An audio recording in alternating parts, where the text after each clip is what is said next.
Radhe Radhe. Hello friends, हमने भागवत जी श्रीमद् भागवत रहस्य का प्रारंभ किया है पढ़ने का, जिसमें हम दशम स्कंद पढ़ना शुरू कर चुके हैं, जिसे भागवत जी का हृदय कहा जाता है। यह मैं आपको बता चुकी हूँ, क्योंकि इसमें दशम स्कंद के अंदर भगवान श्री कृष्ण का जन्म, भगवान श्री कृष्ण की बाल लीलाएं, गोवर्धन पर्वत का उठाना, कंसवध आदि अनेक लीलाएं हैं। चलिए हम आगे पढ़ते हैं। जय जय श्री राधे राधे राधे। भगवान श्री कृष्ण ने गृहस्थ आश्रम और 1000 रानियों के स्वामी श्री कृष्ण सन्यासियों की व्यास पूजा में अग्र स्थान पाते हैं।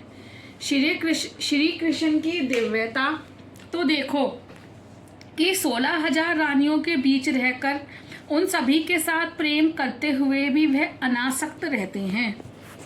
पति पत्नी को चाहिए कि एक दूसरे के साथ प्रेम करते हुए भी अनासक्त रहें।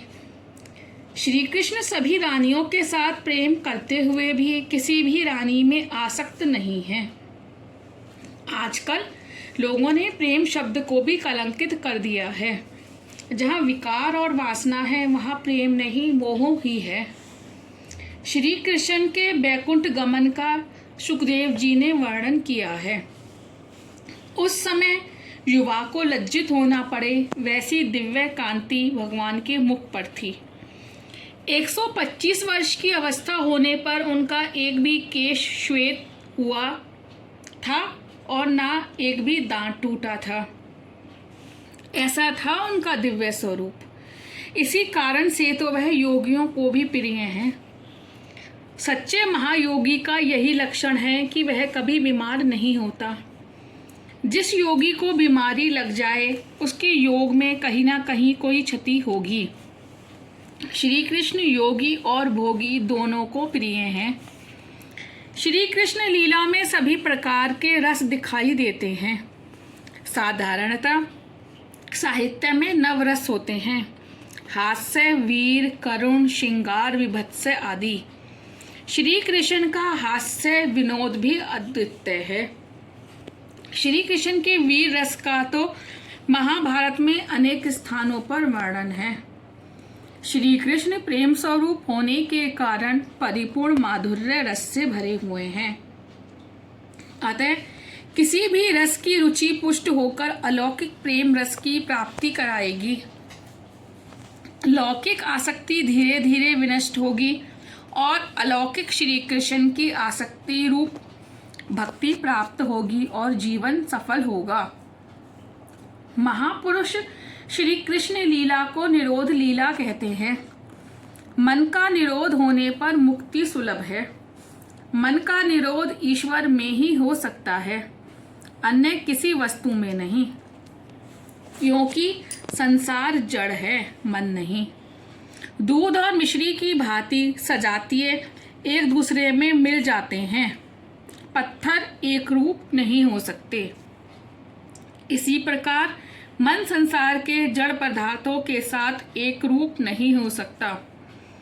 मन ना तो पूर्णतः चेतन है और ना पूर्णतः जड़, वह अर्धचेतन है और अर्ध जड़। परीक्षित राजा के मन को सांसारिक विषयों में से अनायास हटाकर श्री कृष्ण के साथ एक रूप करके उसे मुक्ति प्राप्त करने के लिए ही यह दशम स्कंद रचा गया है।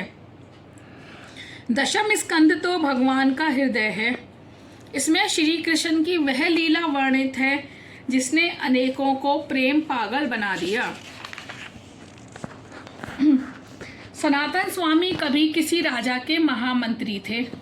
दशम स्कंद की कथा सुनकर वे साधु हो गए। श्री कृष्ण योगी थे और भोगी भी। यह कथा राजाओं को भी आकर्षित करती है और योगियों को भी। इसका कारण है श्री कृष्ण। श्री कृष्ण चित्त की शांति तो क्या, स्वयं चित्त को ही चुराते हैं।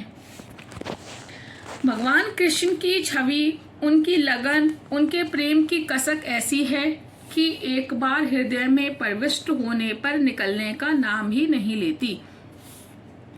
राजा परीक्षित ने कहा, आपने सूर्यवंश और चंद्रवंश की कथा सुनाई। चंद्रवंशी श्री कृष्ण की कथा संक्षेप में बताइए। कृष्ण कथा योगी और भोगी दोनों को आनंद देती है। सुखदेव जी तो महायोगी हैं। ध्यान की आत्यनिकता के कारण वस्त्र भान भी नहीं रहा है। वे कृष्ण कथा में पागल हो गए हैं। परीक्षित कहते हैं, आपने वैसे तो सर्वस्व का त्याग किया है, किंतु कृष्ण कथा का त्याग नहीं कर सके। आपने अपने पिता से भी कह दिया था कि ना तो आप उनके पुत्र हैं और ना वे आपके पिता। आपने पिता का तो त्याग किया, किंतु कृष्ण कथा का नहीं। आपके लिए यह कथा आनंददायिनी है। सुखदेव जी जैसे वीतरागी साधु पुरुष भी कृष्ण कथा का मोह छोड़ नहीं पाए।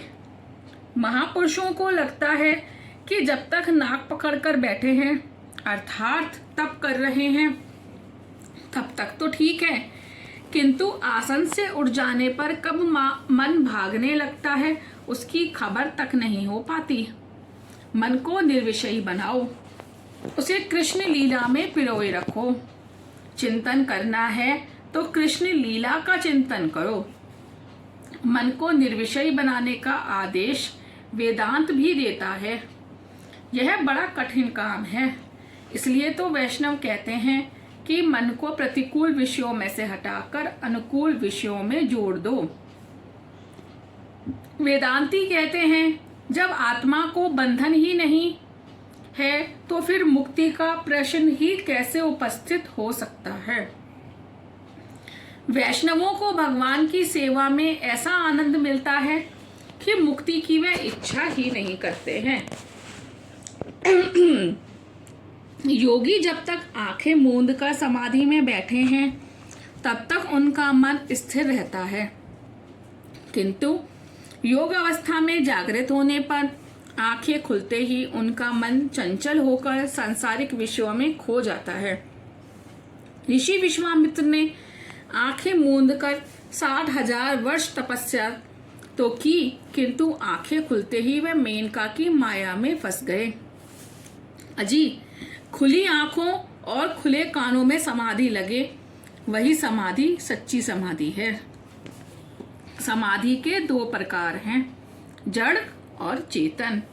जड़ समाधि वह है जिसमें योगी मन को बलपूर्वक वश में रखने का प्रयत्न करते हैं। मन पर ऐसा बलात्कार करना कोई अच्छी बात नहीं है। वैसे योगी कभी रोगी भी बन जाते हैं। इसी कारण तो हठ योग की निंदा की गई है। हठ योगी को भक्ति का सहारा ना मिल पाए तो उसका योग निरर्थक है। मन पर बलात्कार करने की उपेक्षा उसे प्रेम से समझा बुझाकर वश में करना अच्छा है। मन सज्जन है, मन की कोई सत्ता नहीं होती। मन आत्मा की आज्ञा में है। आत्मा के आदेशानुसार मन को कार्य करना पड़ता है। मन को शास्त्र में नपुंसक कहा गया है। आत्मा की सत्ता और आज्ञा अनुसार ही मन दौड़ सकता है। योगी मन को बलपूर्वक ब्रह्मरंध्र में स्थापित करते हैं। उस समय उनका शरीर जड़ हो जाता है। जड़ समाधि में शरीर का भान नहीं रह पाता। जड़ समाधि की तुलना में चेतन समाधि श्रेष्ठ है। गोपियों की समाधि चेतन समाधि है। वे कान बंद करके या आंखें मूंद के नहीं बैठती। वे तो खुले कान और खुली आंखों से ही कृष्ण का ध्यान में तन्मय हो जाती हैं। वे तो अपने कानों और आंखों में श्री कृष्ण को ही बसाती हैं। इन्हें देखकर तो उल्टा सीधा बन गए। इन्हें देखकर तो उद्धव उल्टा सीधो सरल बन गए थे। ये गोपियां खुली आंखों से भी समाधि लगा सकती हैं। जहाँ जहाँ उनकी दृष्टि जाती है वहाँ वहाँ उन्हें कृष्ण के ही दर्शन होते हैं। समाधि ऐसी साहजिक होनी चाहिए। इसलिए तो उद्धव जी की निर्गुण निराकार ब्रह्म की आराधना की बात सुनकर गोपियों ने कहा था, हम तो खुली आंखों से ही सर्वत्र साकार ब्रह्म श्री कृष्ण का दर्शन करते हैं। अतः साकार ब्रह्म को छोड़कर तुम्हारे निराकार ईश्वर का ध्यान चिंतन क्यों करें। राधे राधे। कल का अगला पेज आप जरूर सुनिएगा, क्योंकि कल हम वसुदेव देवकी विवाह, आकाशवाणी तथा कंस के द्वारा देवकी की 6 संतानों की हत्या के बारे में पढ़ेंगे। धन्यवाद। राधे राधे। जय श्री श्याम, जय श्री राधे।